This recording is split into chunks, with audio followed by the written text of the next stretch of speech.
ఢిల్లీ ముఖ్యమంత్రి అరవింద్ కేజ్రీవాల్ కి సుప్రీంకోర్టు నుంచి ఎదురుదెబ్బ తగిలింది. కేజ్రీవాల్ హెల్త్ చెకప్ కోసం 7 రోజుల పాటు మధ్యంతర బెయిల్ను పొడిగించాలని కోరుతూ దాఖలైన పిటిషన్ను తిరస్కరించింది. మధ్యంతర బెయిల్ పిటిషన్ను వెంటనే విచారించేందుకు జస్టిస్ ఏఎస్ ఓక్ నేతృత్వంలోని ధర్మాసనం నిరాకరించింది. అంతేకాదు దరఖాస్తు ఆలస్యంగా దాఖలు చేయడంపై కూడా ధర్మాసనం ప్రశ్నలు సంధించింది.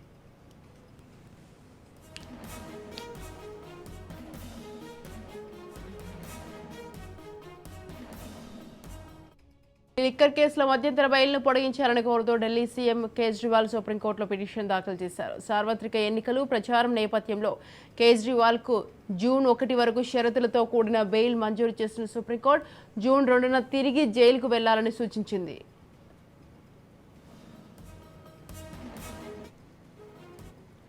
రైట్, ఈ విషయంపై పూర్తి సమాచారాన్ని మా పొలిటికల్ ఎడిటర్ అరవింద్ ఫోన్ లైన్లో ఉన్నారు. అరవింద్,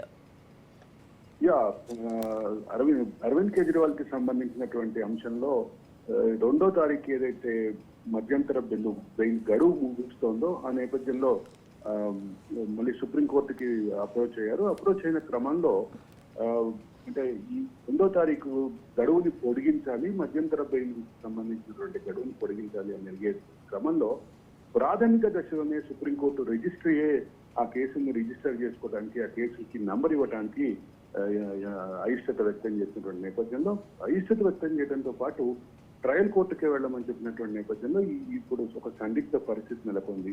2వ తారీఖు మళ్ళీ కోర్టులో లొంగిపోతారా, జైలుకు వెళ్తారా, అదే సందర్భంలో ట్రయల్ కోర్టులో ఉన్నటువంటి అవకాశాలని మరోసారి అదృష్టాన్ని పరిశీలించుకోవడానికి ప్రయత్నిస్తారా అనేది కొంచెం ఆసక్తిదాయకంగానే ఉన్నటువంటి అంశం. Swathi. Right, thank you Aravind, thanks for the details.